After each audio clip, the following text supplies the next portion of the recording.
Hello, કેમ છો મારા વાલા મિત્રો, મારા વાલા બચ્ચાઓ, ધોરણ 11 સાયન્સના બાળકો? બરાબર ને? ઓળખો છો ને? આટલા સમયથી આપણે મળીએ છીએ પણ મળતા નથી, હે ને? ઓકે, ઓળખાણ આપી દો.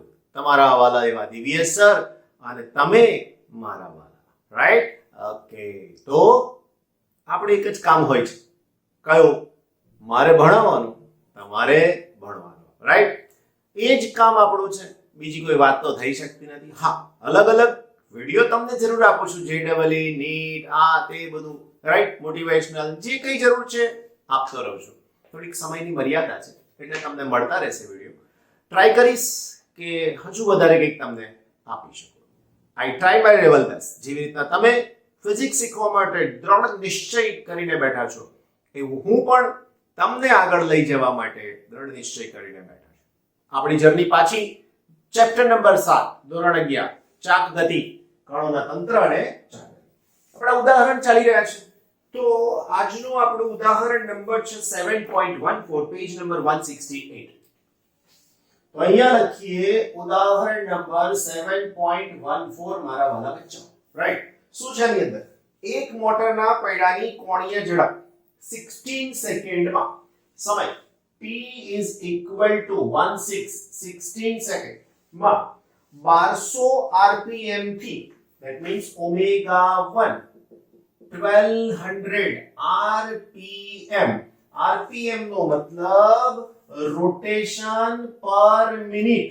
rpm નો મતલબ રોટેશન પર મિનિટ. રોટેશન એટલે ભ્રમણ, પર એટલે પ્રતિ અને મિનિટ, એક મિનિટમાં પરિભ્રમણની સંખ્યા. આને આપણે કન્વર્ટ કરવું પડશે, કરીએ છીએ. ઓકે, થી 3120 rpm થાય છે, એટલે omega 2 is equal to 3120 rpm, right? વધે છે. કોણીય પ્રવેગ નિયમિત છે તેમ ધારતા તેનો કોણીય પ્રવેગ કેટલો હશે શોધવાની ભૌતિક રાશિઓમાં સૌથી પહેલા આલ્ફા. બીજું, આ સમય દરમિયાન એન્જિન કેટલા પરિભ્રમણ કરશે, તો અહીંયા લખીએ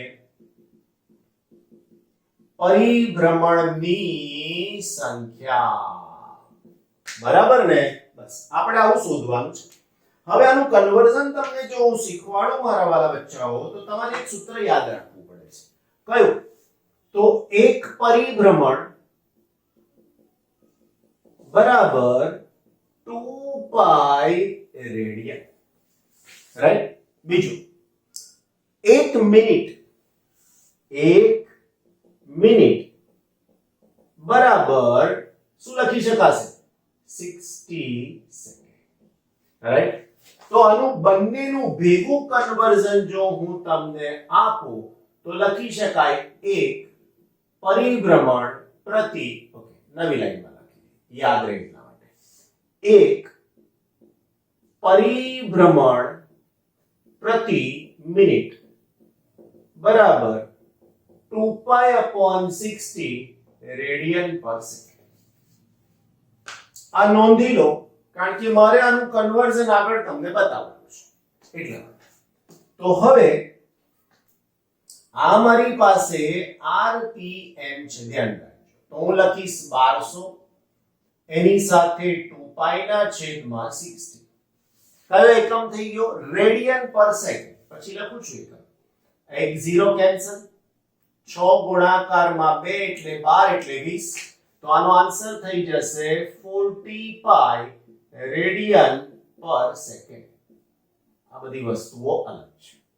હા, પાછા ઘણા લાઈનમાં લખવા જાય, સીધે સીધું પહોંચી જાય, પછી કે અમારા સરે આવું ભણાયું. ભાઈ, તારી લખવામાં ભૂલ હતી મિત્ર, એટલા માટે આવું થાય. તો ધ્યાન રાખવાનું, નકલમાં અકલ વાપરવાની. કોપી કરો ને ત્યારે સમજીને લખવાનું, બરાબર? હા, મોડે લખો છો તો તમારે કશું જરૂર જ નથી, હે ને? ઓકે, નાઉ આના તો 3120 rpm રોટેશન પર મિનિટમાં, અગેન 2 પાઈ upon 60. ફરીથી 0 0 કેન્સલ. વાલા બચ્ચાઓ 6 છે તો 6 5 30, 1 અને 2 12 છે તો 52, અને એની સાથે 2 નો ગુણાકાર. તો 52 ના ડબલ કેટલા થઈ શકશે તો કે 104 પાઈ રેડિયન પર સેકન્ડ રાઈટ આ કન્વર્ઝન એમણે પણ કરેલું છે હવે બસ નાનું સરખું સૂત્ર છે ઓલરેડી તમને આવડે છે નામ લખું સૂત્રનું તો કોણીય પ્રવેગ બરાબર કોણીય વેગમાં થતો ફેરફાર ના છેદમાં સમય રાઈટ ઓકે હવે કોણીય વેગનો ફેરફાર એટલે ω2 ω1 અને સમય એટલે ડેલ્ટા ટી ω2 104 પાઈ ω1 40 પાઈ રાઈટ અને સમય 16 સેકન્ડ વાલા બચ્ચાઓ બાદબાકી જો હું કરું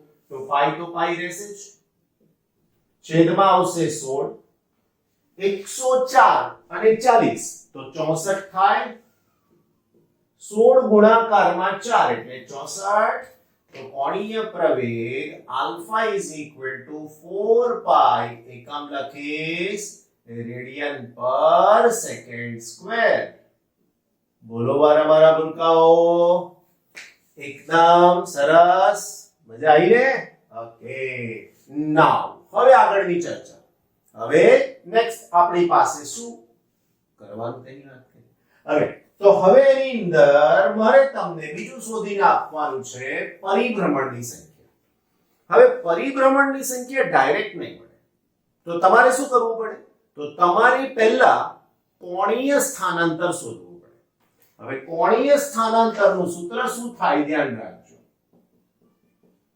કોણીય સ્થાનાંતર θ is equal to ω0t plus 1/2 alpha t square તમે કહેશો સર તમે તો સૂત્ર લખી નાખ્યો અમારે યાદ કેવી રીતે રાખવાનું કમ્પેરિઝન શીખવાડી છે મારા વાલા બચ્ચાઓ કે આ d બરાબર અથવા તો x બરાબર v0t plus 1/2 at square રેખીય ગતિ એને અનુરૂપ ચાલ ગતિ d સ્થાનાંતર તો θ કોણીય સ્થાનાંતર v0 પ્રારંભિક વેગ ω0 કોણીય વેગ a પ્રવેગ આલ્ફા કોણીય પ્રવેગ હવે તો ખબર પડી ગઈ ને બસ તો હવે θ is equal to ω0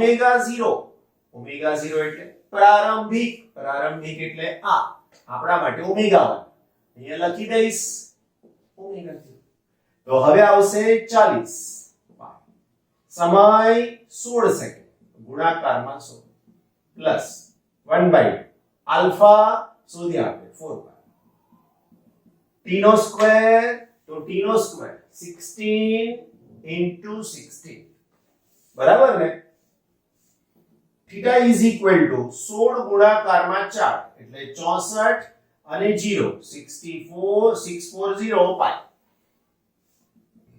હવે આને આની સાથે કેન્સલ કરી નાખીએ 16 ગુણાકારમાં 16 અને એની સાથે 2 નો ગુણાકાર આપણે બુકની અંદર જે ગણતરી કરી છે એનો ઉપયોગ કરી લઈએ તો આનો જવાબ મળશે 512 પાઈ રાઈટ એટલા રેડિયન આનો આખો જે સરવાળો થઈને મને મળશે તે 1152 પાઈ રેડિયન હવે હું આવું લખી શકું જો 2 પાઈ રેડિયન તો એક પરિભ્રમણ માટે 1152 રેડિયન તો કેટલા પરિભ્રમણ સમજાયું બસ તો હવે માટે પરિભ્રમણની સંખ્યા બરાબર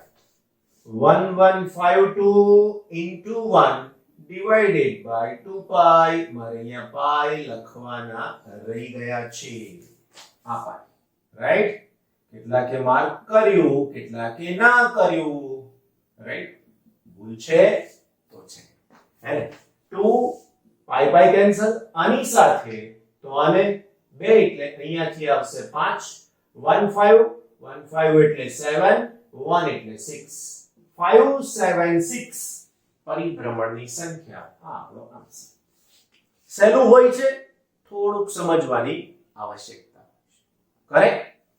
બચ્ચા પાર્ટી નેક્સ્ટ ક્વેશ્ચન, ઉદાહરણ નંબર 7.15 પેજ નંબર 171 પર અવગણ્ય દ્રવ્યમાનની એક દોરીને 20 કિલોગ્રામ દળ અને 20 સેન્ટીમીટર ત્રિજ્યાના ફ્લાયવ્હીલની કોર પર વીંટાળેલી છે.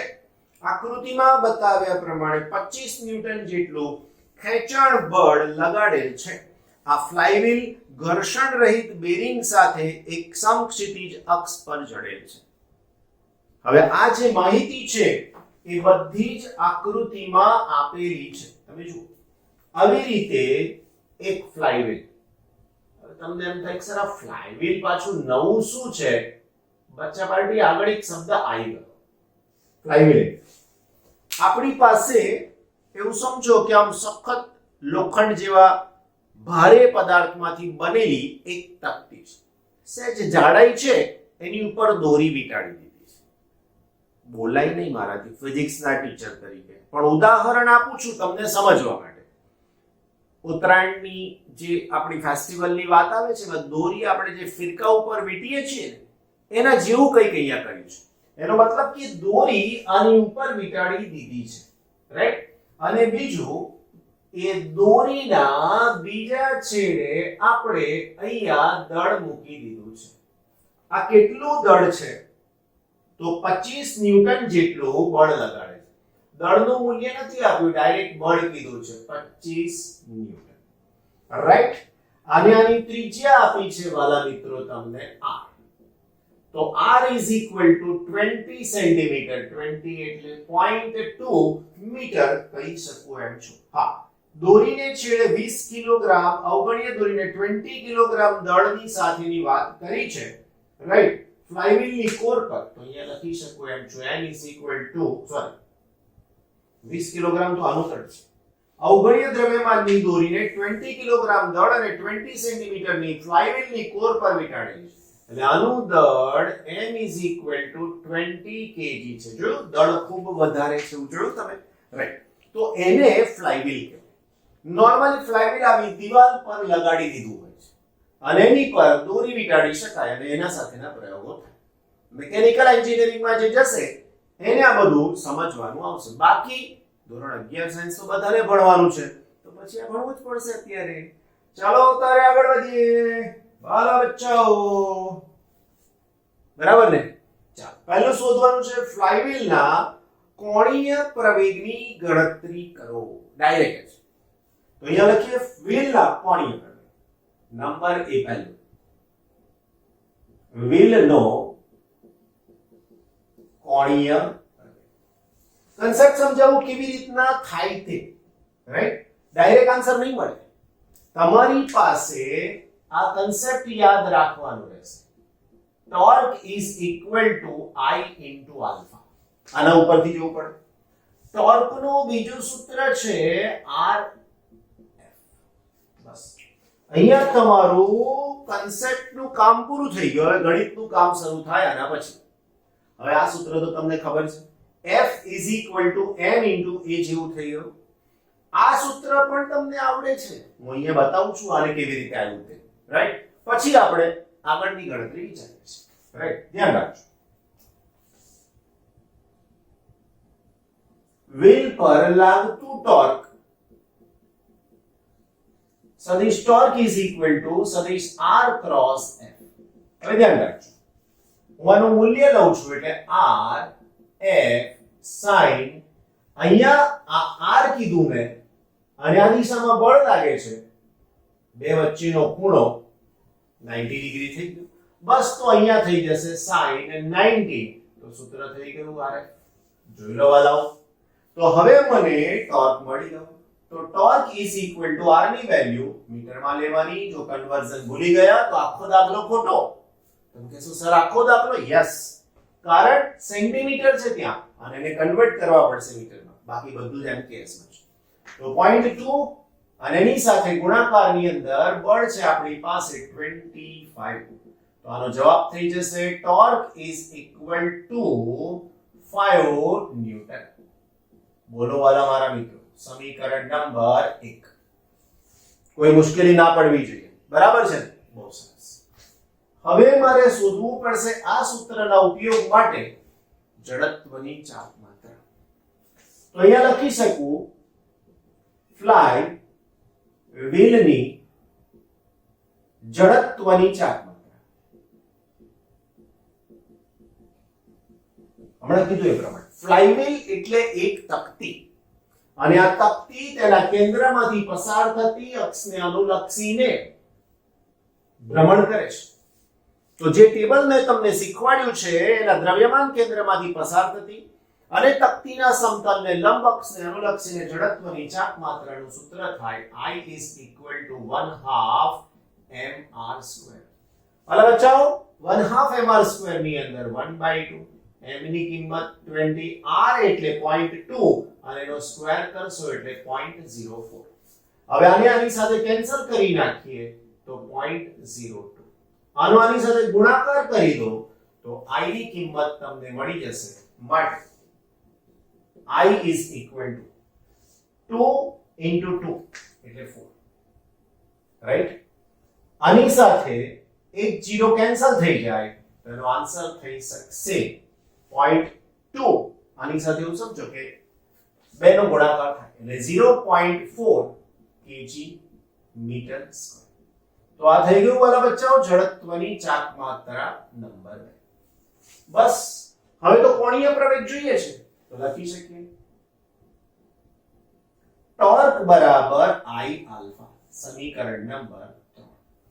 રાઈટ? તો હું આને નંબર 1 આપું, આને 2 કરી દઉં, આને 3 કરી દઉં અને આને 4 નંબર. તો હું શું કરીશ? સમીકરણ 1 અને 4 ને સરખાવતા આ બાજુ થોડી જગ્યા રાખવી પડશે, દાખલો લાંબો છે. તો પહેલું સૂત્ર થઈ ગયું મારી પાસે I alpha is equal to R into F. Right? હવે R into F તો ટોર્ક ને શોધી નાખ્યું છે. હવે મારે જોઈએ છે આના ઉપરથી આલ્ફા. તો alpha is equal to R into F divided by I. બચ્ચા પાર્ટી આની જગ્યાએ ટોર્ક અને I આવું પણ લખાયો, ચિંતા નહીં કરવાની. માટે alpha is equal to torque ની કિંમત તમે શોધી છે 5, I ની કિંમત તમે શોધી 0.4 is equal to 50 divided by 4. દશાંશ એને એડજસ્ટ કર્યો તો 5 એકા 5 10 વધ્યા 2 પાછા 5. તો આલ્ફા ની કિંમત થઈ ગઈ alpha is equal to 12.5 second minus 1. હવે એક્ચ્યુઅલી આલ્ફા નો એકમ સેકન્ડ -1 ના લખવો જોઈએ. રીઝન તમને ખબર છે કે આલ્ફા is equal to 12.5 એકમ લખવો જોઈએ રેડિયન પર સેકન્ડ સ્ક્વેર. કારણ કે ભ્રમણ કરતો પદાર્થ છે મારા વાલો, એટલા માટે ખાસ. ઓકે, બીજું શોધવાનું કીધું છે. દોરી જ્યારે નંબર બી શોધવાનું કીધું છે મને. બી જ્યારે દોરી 2 મીટર ખુલશે ત્યાં સુધી ખેંચાણ બળ દ્વારા કરવામાં આવેલું કાર્ય શોધો. ખેંચાણ બળ દ્વારા થતું કાર્ય તો અહીંયા લખી શકીએ દોરી 2 મીટર ઉકેલતા, દોરી 2 મીટર ઉકેલાતા થતું કાર્ય. તો W is equal to બહુ સહેલામાં સહેલું સૂત્ર W is equal to F into D. માટે W is equal to બળ છે 25, દોરીની લંબાઈ છે 2, તો આના ઉપરથી W is equal to 50 joule. Right મારા વાલાઓ? તો આને સમીકરણ નંબર આને 5 તો આને 6. રાઈટ? નાઉ નેક્સ્ટ સી. સી માં શું શોધવાનું કીધું છે? બરાબર, આ બિંદુએ વ્હીલની ગતિ ઊર્જા શોધો. વ્હીલ તેની સ્થિર સ્થિતિમાંથી ગતિ શરૂ કરે છે તેમ માનો. રાઈટ? તો હવે મારી પાસે સી શોધવાનું આવશે. સી વ્હીલની ગતિ ઊર્જા શોધો.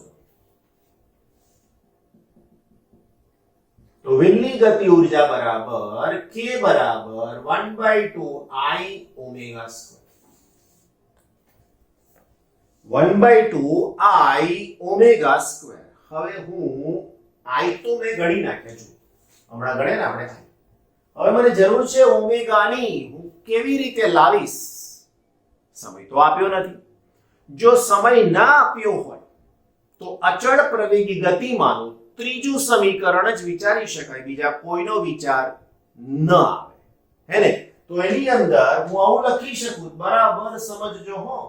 તો લખીએ અચળ પ્રવેગી ગતિનું સમીકરણ. Omega square minus omega 0 square is equal two 2 alpha theta. બરાબર સમજજો, omega square minus 0 square is equal two 2 alpha તમે શોધ્યા 12.5. તમને થીટા ખબર નથી, થીટા શોધવાના છે. આ 0 કેમ લીધા? પ્રશ્નમાં જ કીધું છે, સીને વાંચો. વ્હીલ તેની સ્થિર સ્થિતિમાંથી ગતિ શરૂ કરે છે તેમ ધારો. વાંચ્યું? તો લખી શકીએ બાજુમાં કે omega 0 is equal to 0 by આપેલું છે, આલ્ફા તો શોધ્યા છે, હવે મારે થીટા શોધવાના બાકી રહ્યા. તો થીટા શોધવું, ખૂણાની રેડિયનમાં વ્યાખ્યા. તો અહીંયા લખી શકીએ, અહીંયા ખૂણો નહીં લખ્યો હો, કોણીય સ્થાનાંતર થીટા ઇઝ ઇક્વલ ટુ ચાપના છેદમાં ત્રિજ્યા. વાલા મિત્રો, ચાપ એટલે જેટલી દોરી ખુલે છે તે. તો દોરી કેટલા મીટર લાંબી છે વાલા મિત્રો? તો દોરી છે 2 મીટર લાંબી. એની ત્રિજ્યા કેટલી વર્તુળની? તો કે 0.2. એનો મતલબ મીટર મીટર તો કેન્સલ થઈ જવાના છે, 2 ના છેદમાં 0.2. તો અહીંયા આવશે, જલ્દી જલ્દી જવાબ કેન્સલ થાય. તો આવી રીતે કેન્સલ ના કરવું હોય અને તમને સીધે સીધો આન્સર જોઈતો હોય તો આને 10 વડે ગુણો, આને 10 વડે. તો મીટર મીટર તો ઉડી ગયા. તો 20 ના છેદમાં 2 અહીંયાથી આવશે 10. એનો મતલબ theta is equal two 10 radian. લાવ થઈ ગયું ને વાલા બચ્ચાઓ? તો હવે તમારી પાસે આનો જવાબ થઈ ગયો 10, રાઈટ? ઓકે. માટે omega square is equal two 12.5 ગુણાકારમાં 2. 12.5 ગુણાકારમાં 2 કેટલા થાય? 25.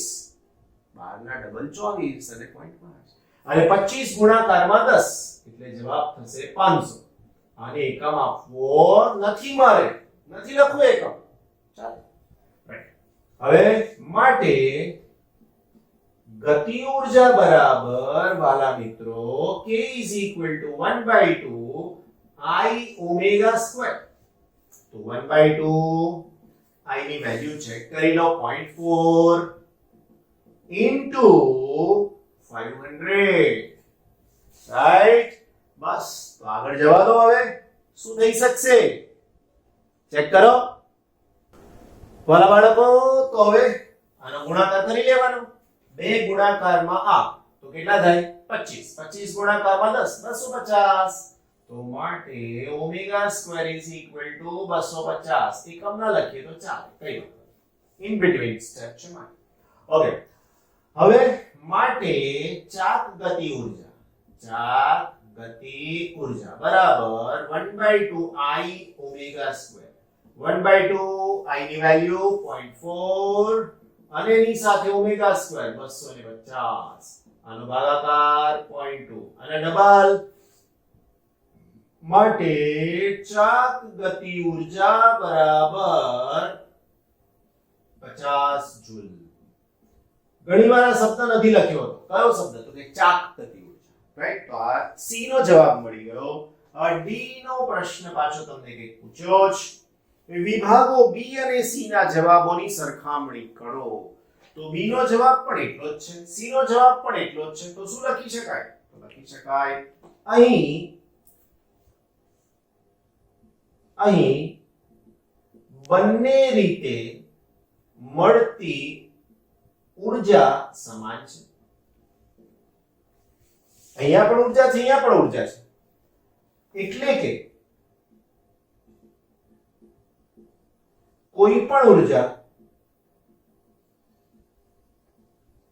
વ્યય પામતી નથી. બધી જ ગતિ ઊર્જાનું કાર્યમાં અથવા તો બધા જ કાર્યનું ગતિ ઊર્જામાં રૂપાંતરણ પામે છે. એટલે કે થતું કાર્ય ગતિ ઉર્જામાં પરિણામે છે. અંદર શું આપ્યું છે? જો અહીં બધા જ જવાબો સમાન છે, એટલે કે વિલે પ્રાપ્ત કરેલી ગતિ ઉર્જા બરાબર બળે કરેલું કાર્ય.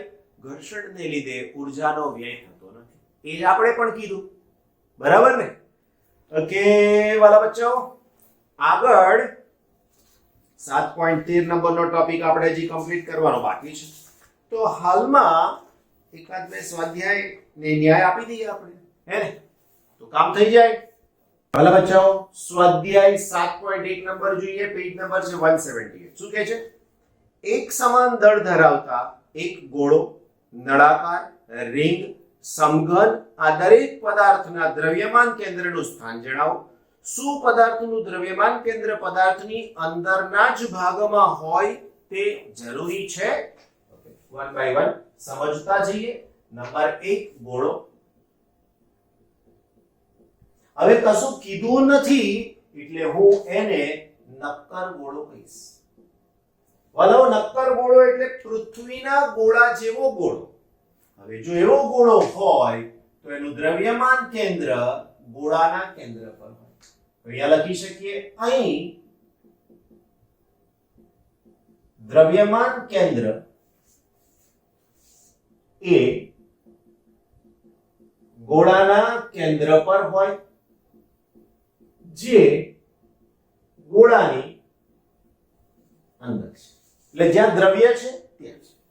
નંબર 2 વાલા મારા મિત્રો, નંબર 2 માં શું કીધું છે? નળાકાર. ઓકે, આ પણ કેવો વિચારીશ તો કે નક્કર. કશું કીધું નથી એટલે. હવે નળાકારનો આકાર અવહોયકાર. બરાબર, નળાકાર. તો આનું દ્રવ્યમાન કેન્દ્ર પણ એના કેન્દ્ર પર હશે. તો અહીં દ્રવ્યમાન કેન્દ્ર નળાકારની અક્ષ પર તેના મધ્ય બિંદુએ અને નળાકારની રાઈટ. Number 3 ring. વાલા મિત્રો, રિંગ. આવી રિંગ વિચારો ત્યારે બીજું શું થાય? બરાબર, આ રિંગ. તો અહીંયા લખી શકાય કે રિંગનું દ્રવ્યમાન કેન્દ્ર એ રિંગના કેન્દ્ર પર, પરંતુ રિંગના દ્રવ્યની બહાર છે. આ રિંગનું જે દ્રવ્ય છે ને એની બહાર છે. સમજી ગયા? નંબર 4. નંબર 4 તો શું કહે છે? નંબર 4 સમઘન. તો સમઘન એ પણ ઘન જ છે, રાઈટ? તો સમઘનનો આકાર ગણક દોરતાથી તકલીફ પડે છે. અહીંયા શીખી લેજો, ક્યારેય કોઈ જગ્યાએ તકલીફ નહીં પડે. આવો એક ચોરસ દોરો, એની સામે આવો બીજો એક ચોરસ દોરી દો. સેમ સાઈઝ ના હોય એવું વિચારો. આ અહીંથી જેટલું નીચે છે એવું અહીંથી આટલું નીચે. બસ થઈ ગયું. થઈ ગયું. કેટલું સરસ. ઘણાને વાંકું ટેડું ઊંચું નીચું થઈ જાય, પ્રેક્ટિસ કરશો તો આવી જશે. આ તો બધી નાની નાની વાતો છે. હવે આના વિકર્ણો જ્યાં છેદે, વિકર્ણો છેદે એનો મતલબ અહીંથી અહીંયા, અહીંથી અહીંયા, અહીંથી અહીંયા, આવું બધું જ્યાં છેદે ત્યાં એનું દ્રવ્યમાન કેન્દ્ર હોય. તો લખીએ સમઘનનું દ્રવ્યમાન કેન્દ્ર તેના વિકર્ણો જ્યાં દુભાગે, દુભાગે એટલે છેદે ત્યાં હોય. જે ક્યાં હોય? જે સમઘનની અંદર હોય, રાઈટ? તો કેટલાક પદાર્થના દ્રવ્યમાન કેન્દ્રો પદાર્થની અંદર હોય, જ્યારે કેટલાકના દ્રવ્યમાન કેન્દ્રો બહાર પણ હોય. હવે કોના અંદર કોના બહાર એ આપણે થોડુંક સમજાવ્યું. આવા ઘણા બધા આકાર તમને પણ શીખવાડ્યા છે મેં જ મારી જાતે, અને તમે શીખ્યા પણ છો. Right? Okay, that's all four today. Take care. કામ કરતા રહેજો, રિવિઝન કરતા રહેજો. Right? Thank you so much.